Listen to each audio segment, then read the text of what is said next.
Welcome back to another great Welcome back to another great episode of the Be a Paid Speaker Now podcast.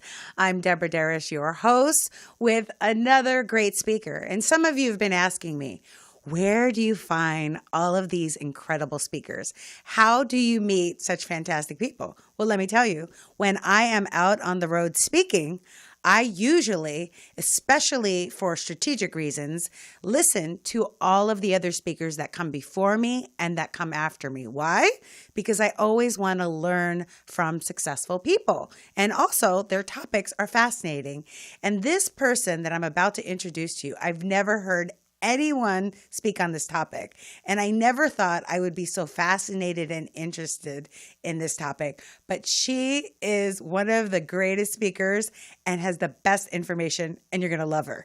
Her name is Tiffany Couch, and she is a nationally recognized forensic accounting expert and author of the book, The Thief in Your Company, a book about financial and emotional devastation of insider fraud. Think fraud can happen to you? Think again, because you're going to find out from Tiffany Couch. Welcome to the show, friend. Much for having me, Deborah. It's so great to see your face. You're here from sunny Portland, Oregon, and I'm here from rainy Los Angeles, California. We have switched. That is just hysterical. We are just getting some really beautiful spring days after a bit of a long haul winter here. It literally rained like every single day. I was like, crazy. But it's gorgeous. You just, all the lushness and the greenness of Portland, Oregon is now here just with higher prices. So I have to tell you, and I'm not just saying this, like your presentation was so fantastic at that conference that we spoke at. We were both speaking to plastic surgeons, right? At this, we were at the Nazarian Institute. Yes. And when I saw you on the program, I was like, okay, what is this? It's going to be boring, accounting. And then I heard you speak. And it was just like, it blew my mind. Did you get training to speak, or are you just naturally gifted at speaking? I have never had any official training. I built my business being a speaker because I was so afraid to do cold calls that I would volunteer to go to any lunch with any group of lawyers or business owners or Rotary group. And I would go in and speak about this information that I had that I thought everybody needed. And everybody loved the stories. And so I built my business being a speaker. And now I make money. In addition to doing forensic accounting, I make money being a speaker as well, which is really cool. And it's nice money being a speaker, isn't it? It's nice money. I love it. It's just, I must have a natural gift in some ways, but I also have practiced now for nearly 15 years. So, oh, wow. So before we talk about your speaking career, can you just tell them a little bit about your book and your topic? Because I think some people may want to buy it. It's very fascinating. So I'm a forensic accountant. 100% of what I do is investigate white-collar crime or help people when they are in a litigation with maybe another business partner or another company, as an example. And I go in and figure out what's going on with the money or a contract, or what are the damages because maybe an event happened. So I don't do anybody's taxes or do traditional audits. 100% of what I do is forensic accounting. And a big part of that, unfortunately, is investigating white-collar crime when people who are inside usually employees of my clients steal money, and they're able to do so because they're trusted and because of their access to my client's money and their ability to hide it in the books. And so over these 15 or so years, I started seeing a pattern of who's perpetrating these crimes and the emotions my clients are dealing with. I just got off the phone this morning with a potential client, and he kept saying over and over again, "What's wrong with me? Why did this happen to me? I'm such a numbnut." He kept saying that. "I'm such a numbnut." And I'm telling him, no, every client says this. This is a breach of trust. And so I wrote a book because I wholeheartedly believe that every business owner needs to understand, the risk of fraud in their organization, and that it absolutely can happen to them. B, entertain them with the stories, because let's face it, everybody loves to hear the stories and understand what goes on. And C, really speak to the emotional piece of what I do. I always say I wish I had a psychology degree in addition to my accounting degree, because a big part of fraud is people use their ability to be liked and to be trusted and the fact that they're in your inner circle to perpetrate these crimes. And so my book is not only technical, but it speaks to those emotional issues too. And it's been well received so far.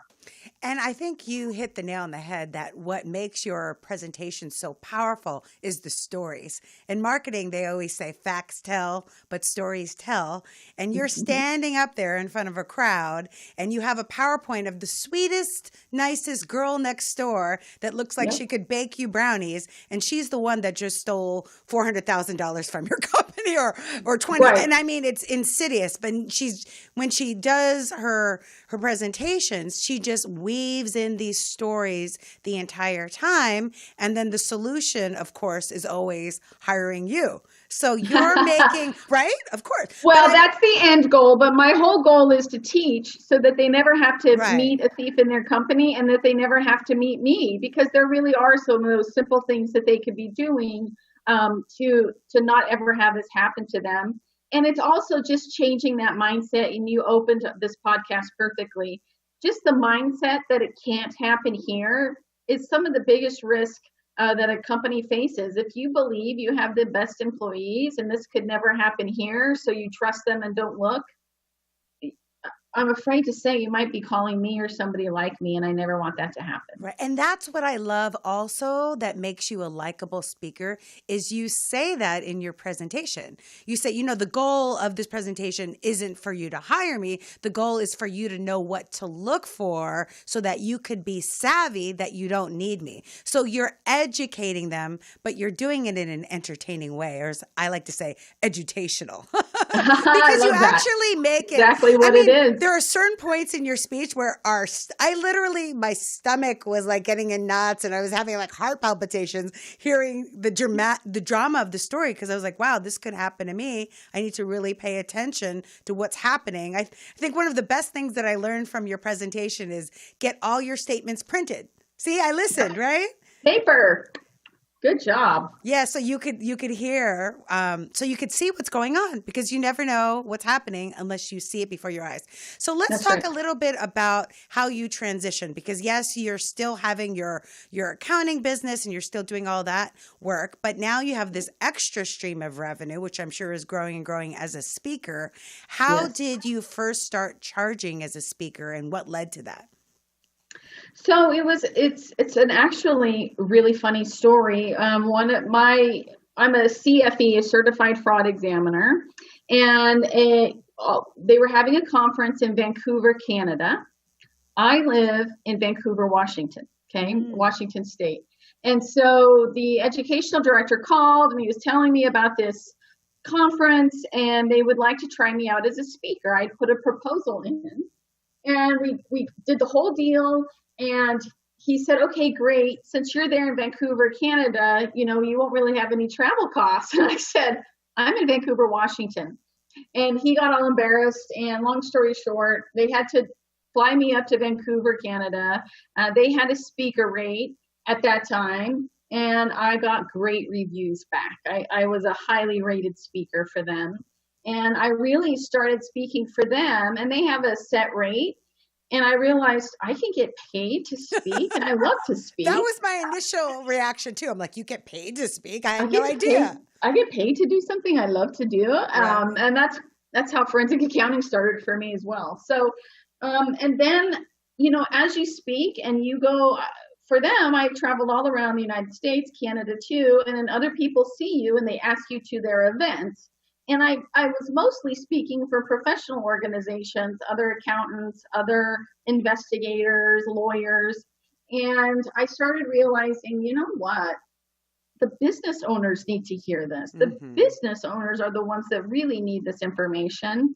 And so I've just started, when I got my book out there, and I started speaking for some industry groups, and that just has been growing organically.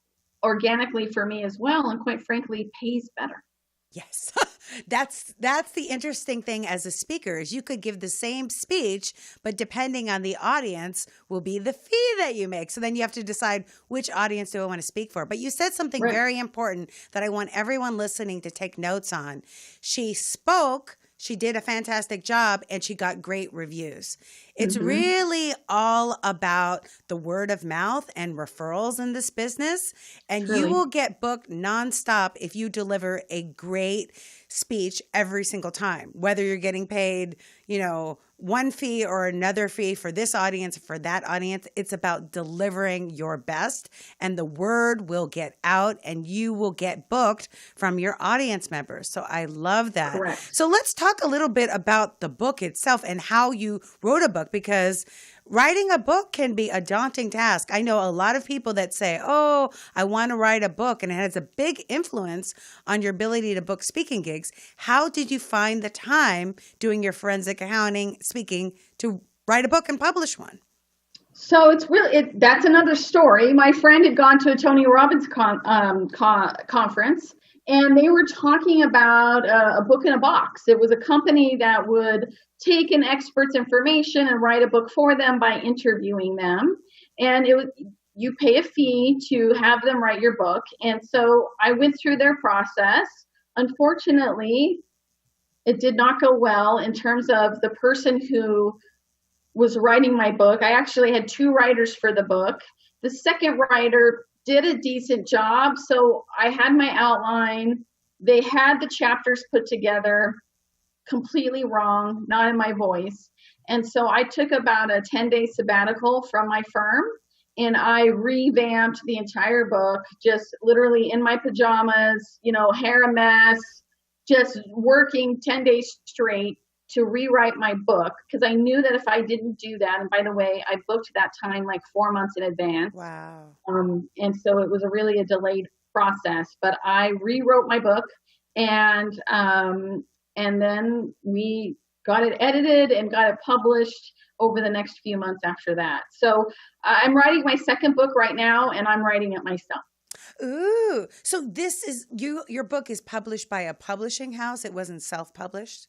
It's technically self-published, but there's a publishing house on it through that Book in a Box company. Got it. So for people that are listening, your advice to be able to successfully get your thoughts into a book, what would you suggest? I loved the idea that Book in the Box had, and number one was outlining your book well. The best part of that process was the person who helped me outline it. That outline really created for me, when I did the sabbatical, my ability to rewrite my book, right? So that outline included what the chapters were, what I wanted to say, and what stories I wanted to use. So I would say taking the time to go through that process is great. My friend just finished a book. I'm writing my second book. I've just decided to do a chapter a week. I have the ideas, and it takes a couple of hours to really just write without just a stream of consciousness, right? No sort of editing, you just write it all out. And I can give myself 2 hours a week. And so I've been writing a chapter a week, and that's been a really good pace for me. And one of the things Book in the Box did was interview me and get all my thoughts out on audio. And so if you don't have a lot of time, but you want somebody to interview you, have somebody interview you and hire a college intern or somebody to transcribe all of that into paper for you. That would be another way to write your book without you having to sit there and type it all. Yeah, and there's literally a service called rev.com that it's like $1 a minute that will, so if it's 30 minutes, it's $30. It's so well worth it. If it's easier, like as speakers, sometimes it's easier for us to talk Hello, than to sit Hello. still and write. So that is great. That's a great 2 hours a week. Everyone has 2 hours a week. And if you're saying you could get a chapter out, it's all in the organization of your thoughts and the free flow of consciousness. If you're Right. thinking that you need to edit it as you go along, you're going to go back to left brain and break your right brain. You just got to Correct. write, and like set a timer, right? So that you're not checking your email or checking your text message. You just That's right. You just focus. turn it all off and you write. And then you'll go back. The editing process is the most painful anyway, Right. because you're It going to is. edit your book 20 times and you're going to be sick of your book by the time you get your It's book out. true. It's true. So you just know that that process is there. So that's just that creative side of your brain, and getting the information on paper is the biggest battle, right? Don't It have to make it perfect right away. So true. And when it comes to writing your speeches, what is your process for that, for preparing for your speeches? That's so funny. I have stopped writing my speeches, so Me I too. just do my PowerPoint, and I am somebody that visualizes my audience. So am I going to go to this group of plastic surgeons? Who are they? What do I want them to know? And I try to feel all the way down in my gut, like, what do they need to know? And what can they handle in that hour's worth of time that I have, or 30 minutes or whatever. And then I have a pretty set of slides, and then I will um, customize them for the group if needed. And I go with it, and I just go with my gut. Tiffany, you know what I love about you? I don't know if anybody's told this to you before, is that you have such a great balance between a left brain and right brain. That's why you could have had a degree as a psychologist, because most people that are into accounting are very much left brain and all about the analyticals, but you trust your gut. You listen to your intuition and you allow it to guide you. And that's so important when you're an entrepreneur. Because when you're an Totally. entrepreneur, you're living in faith. There is no set paycheck. You have to trust your gut that you're going to make the right decisions, the right deals, the right opportunities are going to come to you, but that comes from within. So that's a really great quality that you have. Totally. And it's so funny, when I was a brand new accountant and working as an auditor and a tax preparer, people would look at me and go, "You're an auditor or you're an accountant?" And I would sort of take offense, like, "What are you talking about?" And now I realize what they're talking about, because I don't fit that stereotypical mold. The one that you went, "Oh, great, a boring accountant is going to speak." And then this other woman shows up and she's like, you're like, "What? You're an accountant?" That's me. So I appreciate you Hashtag noticing. feisty firecracker. That's your hashtag. My hashtag is Debbie De Niro. I call you feisty firecracker. I love it. By the way, I have a referral for you. My first ever speaking engagement was for the Association of Latinos in Finance and Accounting. And they did not pay me. It was my first ever like out of state speaking engagement, but they flew me to Miami Beach, put me up at the Fountain Blue. And then like the raffle ticket was to win a Mercedes. And like everyone in the audience was in the top four firms. So there was Ernst and Young, Oh, Price, yeah. Waterhouse Cooper. So when I did that speech, I did an evaluation form where people would write what they liked about me. So on my website, I had all of these testimonials from all these huge companies. And from that speech, I got booked and booked and booked. So I'm going to refer you to them. I haven't spoken to them in a Awesome. long time, but still, I have contacts. You would be great for that organization. Get lots of corporate stuff from that on the back end. There you go. So what marketing strategies do you suggest for new speakers or seasoned speakers? Because you're very savvy, not just speaker, but what is more important actually than speaking is being able to run a business. Because you could speak till you're blue in the face, but if nobody knows about you, you're not going to be getting paid. Correct. So there's a couple of things in terms of the marketing. I have a pretty steady stream of on my social media. We learned a lot from you back in January at the Yay. Nazarian Institute, and I thank you for that. So that social media and the web presence is really important. I I'll say a lot of what I do now is word of mouth. But back when I really realized that I could monetize this, I would go and look for conferences or other industries where I thought, you know what, they could use this information, and I'm going to put a speaker proposal out there. So I really took the time to do more speaker proposals, just to sort of get my feet wet and figure out whether or not this could be something I could do. And then I also spoke everywhere around here as much as possible. And a lot of times it was gratis, it was free, but I started just asking for $250 for a lunch. And guess what? They would write the check. And then I'd ask for $500 for the lunch, and they would write the check. And I thought, oh my gosh, I could even get paid, even if it's only an hour or two of my time, but I could get paid for the local events too, because people know that you're an expert, you're taking your time. And so my biggest thing is, you know what, when you're charging, you're actually showing your value, right? And that's great marketing in and of itself. And then just like with the forensic accounting, if you do a great job, word is going to spread. If you do a bad job, no word is going to spread, or bad word is going to spread. And so really hone in on how can you give your audience something of value, but also entertain them. I'm never worried if I have to go on at 1:30 in the afternoon. I'm going to keep those people awake. They're going to be laughing. They're going to be taking notes. And so be the speaker that keeps the people awake after lunch, and you will always be able to be a speaker who's paid. It's true. One of my favorite speakers, I don't know if you ever heard of her. Her name is Mimi Donaldson. I just had a coaching session with her. She wrote the book Pitch Perfect, which is, how to deliver a speech.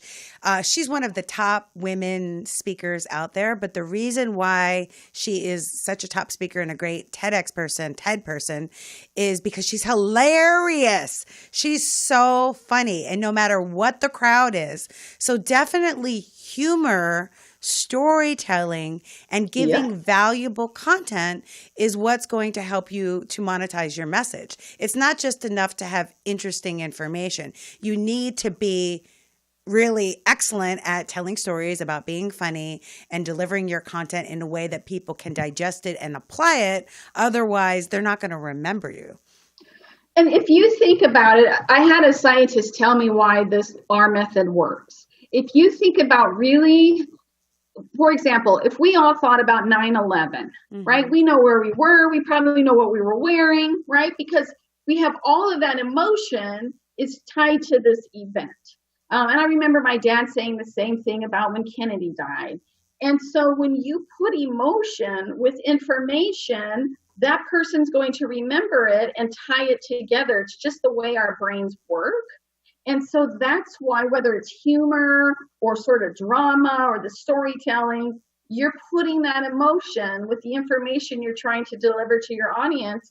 They're totally going to remember that. And they're going to be saying, oh my gosh, did you see that Latino woman? You need to talk to her. For me, I've had people call and say, are you the redheaded gal with the freckles and the glasses? I'm like, yeah, that's me. Because they remember what I was saying. They might not remember my name, but they remember the event, or they remember that emotion, and they enjoyed it and they got something out of it. Exactly. I don't remember if it was Zig Ziglar that says people don't remember what you say, but they remember how you make them feel. And there's no accident that Tony Robbins and Lisa Nichols and Les Brown are the top speakers, because they make you laugh, they make you cry, they make you jump, they make you shout, they make you walk on fire. All of that.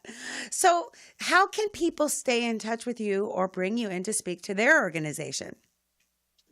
Great. Thanks for asking. I'm at Acuity Forensics. That's ACUITY, forensics with an S on the end.com. There's lots of information there at my website, not only free information for people who are struggling with fraud. I have a whole speaking page, and they can get in contact with me there through our form, or call the office, or even email me. It's all right there on that site. And your office has the best customer service, by the way. I got to reply back. I keep saying, Jessica came to work for me in August, and I told my husband, if she leaves, we're shutting it down, because she's the best, and she's just the best. She really is the best. I'm so appreciative for her, and that you were able to create the time in your day. I know how busy you are and how valuable your time is. Please get the book, The Thief in Your Company. Look up Tiffany Couch, and you will love to see her. Are you on YouTube? Can people find you on YouTube? Yes, YouTube is the Tiffany Couch. All of my social media channels is the Tiffany Couch. Okay, the Tiffany Couch, because Yep. she will inspire you that you can become the messenger for the message and be a paid speaker. Now, follow her tips. She gave you all the lessons. She talked about, asking for the money. People will pay you, taking the 2 hours a week, writing the book, telling stories, connecting with emotion, being funny, and picking your audience that wants to align with your time, because you can get paid for the same speech, different amounts depending on who you speak for. So thank you so much. And thank you all for tuning You're in. welcome. Don't just listen to the Be a Paid Speaker Now podcast. You want to apply what we said. You are the messenger for the message. And I believe that with the power of synergy, anything is possible. Awesome. Thank you. Thank you.